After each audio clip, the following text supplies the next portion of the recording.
कहते हैं दुनिया में सभी अपना अपना भाग्य लेकर के आते हैं, लेकिन कुछ लोग ऐसे भी होते हैं जो अपना भाग्य लिखते हैं। सामान्यतः यही रहा है अब तक। जब आचार संहिता लागू हो और चुनाव चल रहा तो राजनेताओं की फर्स्ट प्रायोरिटी जो होती है वो चुनाव होता है। और ऐसे में जो उच्चाधिकारी होते हैं, ब्यूरोक्रेट होते हैं, सचिवालय के बड़े बड़े नाम जो असल में सरकार चलाते हैं कहा जाता है, ये इनकी शीत निद्रा का समय होता है। ये सब कुछ रोक के इंतज़ार करते हैं कि नई सरकार का गठन होगा, उसके बाद नई सरकार के अनुरूप उनकी नीतियाँ, उनके जनता से वायदे, इस सब को ध्यान में रख के आगे की रणनीति तय की जाएगी। यही चलता है। लेकिन वर्तमान लोकसभा चुनाव में बिल्कुल भी ऐसा नहीं है। मैं बिल्कुल विश्वसनीय जानकारी अगर आपको दूँ तो चुनाव की घोषणा भी नहीं हुई थी तब से लगभग सचिवालय के हर मंत्रालय में, पीएमओ में अगले 6 महीने में क्या क्या होना है, अगले साल भर में क्या क्या होना है, इसको लेकर के चुनाव से पहले प्रधानमंत्री ने अधिकारियों को निर्देश दे दिए थे। और जो सचिव हैं, उच्चाधिकारी हैं, आने वाले साल के कामों के लिए अपनी तैयारियां शुरू कर चुके हैं। और दिन रात पिछले 2 महीने से ये अधिकारी दिन रात काम करने में जुटे हैं। 4 तारीख के बाद उन्हें बड़ी तेज़ी से काम करना होगा और इसकी तैयारियां उससे ज़्यादा तेज़ी से और ज़्यादा मेहनत से जारी हैं। राम राम, मेरा नाम अजय सिंह, स्वागत है आपका मेरे यूट्यूब चैनल बसर पर। दरअसल मार्च के महीने में ही शुरुआत में जो दिल्ली दरबार के बड़े अधिकारी हैं, उन्हें उनकी एक कामों की लिस्ट पकड़ा दी गई थी कि चुनाव अपनी जगह है, आप लोग ये रेडी रखिए। और ये कामों की लिस्ट जो मोदी 3.0 का एक संकल्प पत्र है उसके अनुरूप भी है। और साथ ही बहुत से जो देश से संबंधित नीतिगत बड़े फैसले हैं उनसे संबंधित भी है। कुछ तो बहुत बड़े फैसलों पर अधिकारी अभी से रात दिन काम करने में जुटे हुए हैं, जिन्हें कि 4 जून के बाद लागू किया जाना है। इसके साथ ही पीएमओ में एक चीज़ और बहुत ही चर्चा का विषय है इस समय। बहुत सारे जो पुराने चेहरे हैं, जो मोदी 1 और मोदी 2 में थे, बड़े नाम थे, उनका मोदी 3.0 में रिटायरमेंट होना, उनकी छुट्टी होना लगभग तय है। और इनकी जगह पर बहुत सारे नए चेहरे, नए नाम, युवा चेहरे सभी वर्गों से, सभी प्रदेशों से आपको मोदी 3.0 में देखने को मिलने जा रहे हैं। अगर वर्तमान मोदी कैबिनेट की मैं बात करूं तो इनमें से मोदी के अलावा सिर्फ 2 ही ऐसे नाम हैं जो मोदी 3.0 में भी अपना काम यथावत जारी रखेंगे।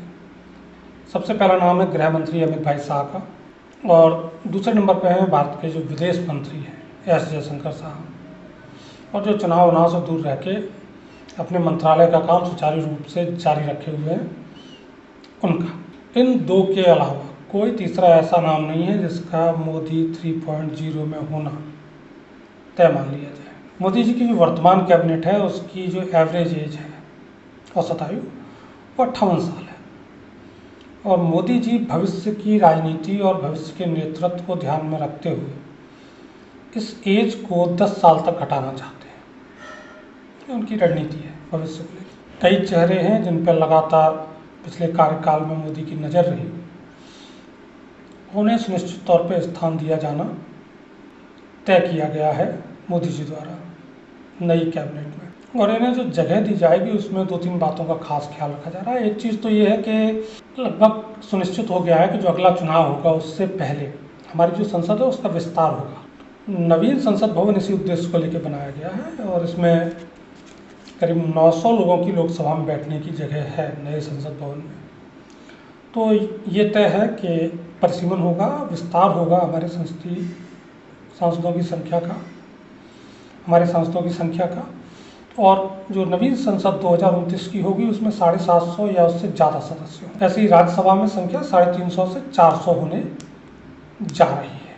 तो ये जो नए समीकरण बनेंगे, नए क्षेत्र होंगे, उनके लिए बहुत से नए चेहरों की दरकार होगी, लोकप्रिय हों, कर्मठ हों, ऐसे लोगों की दरकार होगी, और जो भविष्य की राजनीति को संभाल सकें ऐसे लोगों की दरकार होगी।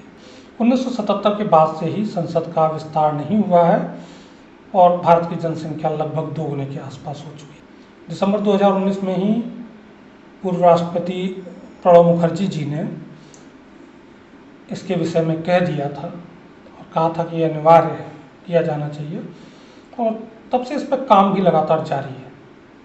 संसद भवन बना और बाकी की भी जो ऑन पेपर तैयारियां होती हैं वो लगभग हो चुकी हैं। जल्दी ही इसे ज़मीन पर मूर्त रूप दे दिया जाएगा। तो ये लगभग तय है कि 2029 का चुनाव जो हो रहा है वो नए स्वरूप, संसद के नए स्वरूप को लेकर के आएगा। दूसरी बात जिस पर मोदी कैबिनेट का जोर रहने जा रहा है और जो लगभग निश्चित है, जैसे एस जयशंकर जी थे, नॉन पॉलिटिकल चेहरा थे और मोदी कैबिनेट का बड़ा नाम रहे, उसी तरह से आपको अपने अपने क्षेत्रों के विशेषज्ञ, वो निजी क्षेत्र के भी हो सकते हैं, पुराने नौकर साहब भी हो सकते हैं, उन्हें बड़े मंत्रालय दिए जाएंगे। उन्हें व्यापक जगह मिलने जा रही है मोदी की तीसरी कैबिनेट में। और ये कुछ कुछ जो कैबिनेट तैयार होगी, जैसे अमेरिका में होता है, संसद अपनी जगह काम करती है उनकी, और जो कैबिनेट होती है उसका संसद से ज़्यादा लेना देना नहीं होता है। राष्ट्रपति अपनी मर्जी से विशेषज्ञों को वहाँ नियुक्ति दे देते हैं। कुछ कुछ वैसा ही मोदी करने जा रहे हैं और इसके लिए राज्यसभा को जरिया बनाया जाएगा, ये भी तय है।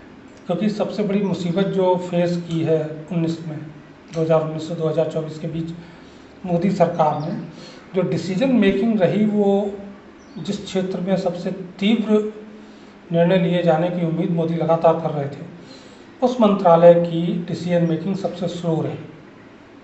वो था डिफेंस मिनिस्ट्री, रक्षा मंत्रालय। थिएटर कमांड को लेकर के हो या आपका हथियार खरीद के फैसले हों, ऐसी बहुत सारी चीज़ें जिन पर तेज़ी से काम किया जाना था। जैसा कि स्वर्गीय बिपिन रावत जी ने एक विजन रखा था सामने, और वो फैसले दरअसल हो नहीं पाए। रक्षा मंत्रालय का जो काम था बड़ा धीमी गति से हुआ, जैसे मुख्य बदरों के समाचार आते हैं उस तरह से। और एक जो औपचारिक रिश्ते होते हैं राजनीति में अपने सीनियर्स के साथ या बराबर के राजनेताओं के साथ, उनके चलते मोदी इस मामले में ज़्यादा दबाव बना भी नहीं पाए। तो रक्षा मंत्रालय का काम उम्मीद से कहीं ज़्यादा पिछड़ा हुआ रहा। और ये तय है कि रक्षा बलों का पूर्ण आधुनिकीकरण और नए सिरे से उनका गठन ये अगले 5 साल में हर हाल में किया जाना है। तो उसके लिए बड़ी तेज़ी से और विशेषज्ञता से काम करने की आवश्यकता भी होगी। और ऐसा एक नहीं, ऐसा कई मंत्रालयों में है। और अगर इसके लिए किसी नॉन पॉलिटिकल पर्सन को आगे करना पड़ता है तो इसमें कोई बुराई नहीं है, वो एक बेहतर निर्णय होगा। विदेश मंत्रालय में ये निर्णय बड़ा स्वर्णिम साबित हुआ। तीसरा जो मैंने पहले बात कही कि भविष्य की राजनीति का ख्याल रखना, राज्यों में नेतृत्व किस तरह से जाएगा, या केंद्र में ऐसे कई नाम और चेहरे हों युवा जो 29 के आगे के जो चुनाव होंगे, जो कि विजन 2047-2050 तक का है, प्लानिंग उस लेवल की है, तो उसमें फिट बैठ सके और जो अपने अपने क्षेत्रों में, छोटे क्षेत्रों में सही लेकिन नेतृत्व कर सकें। तो 4-6 संसदीय क्षेत्रों को अपने आसपास अपने नेतृत्व में लड़वा और जिता सकें, इस तरह के चेहरे। और ऐसे बहुत से युवा चेहरे हैं अलग अलग राज्यों के, जिन्हें जिम्मेदारी दी जा सकती है।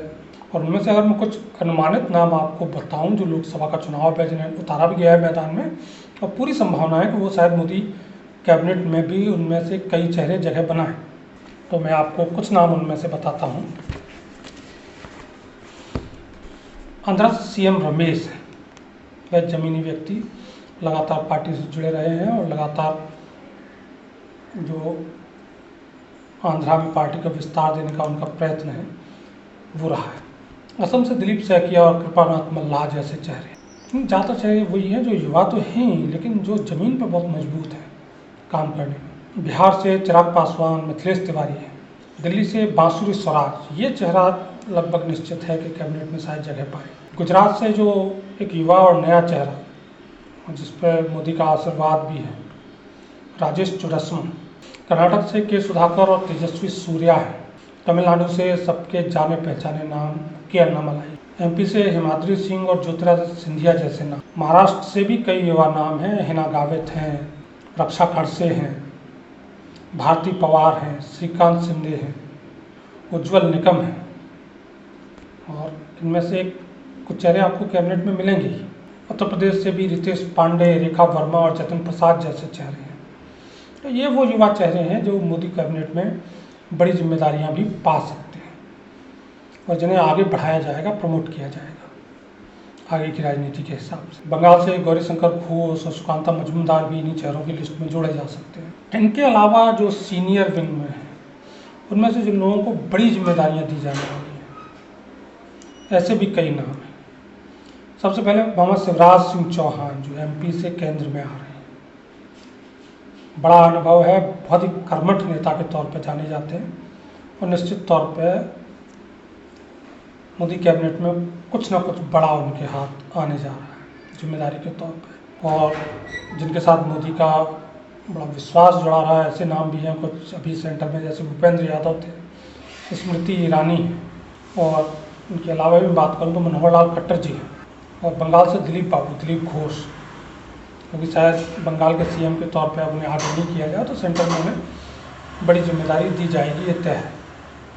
तो ये वो नाम हैं जो कैबिनेट में होंगे ही होंगे। युवा नाम जो मैंने लिए उनमें से भी कई होंगे। जो नई कैबिनेट गठित होगी ये बिल्कुल अलग रहने वाली है 2019 वाली कैबिनेट, क्योंकि ये 2024 से 29 के बीच जो काम होने हैं बड़ी तेज़ी से होने हैं, बहुत बड़े बड़े निर्णय होने हैं। पार्टी की किसी भी तरह की अंदरूनी खींचतान, निर्णय लीक हो जाना और इसके बाद के तमाशे, फिर वो चुनावी राजनीति का राष्ट्रहित के निर्णयों में घुस जाना, इस सब को किसी भी स्थिति में मोदी देखना नहीं चाहेंगे 2024 की कैबिनेट गठन के बाद। तैयार रहिए, बहुत सारी नाराज़गियाँ दिखाई देंगी कैबिनेट गठित होते ही, बहुत से बड़े रामों का राजनीतिक अंत होगा और बहुत कुछ जो नवीन होने जा रहा है, नया होने जा रहा है। जब मोदी कैबिनेट का गठन होगा उसके बाद भी हम एक बार चर्चा करेंगे कि इनमें से किन नामों को जगह मिली, क्या अनुमान जो या सूत्रों की जो खबरें हैं उनके आधार पर जो मैंने एक अनुमान व्यक्त किया है वो कितना सही है, सटीक है। और चर्चा यूँ चलती रहे, इसके लिए चैनल को सब्सक्राइब करें, अपनी सलाह, अपने कमेंट करते रहें। ये राम राम, वंदे मातरम।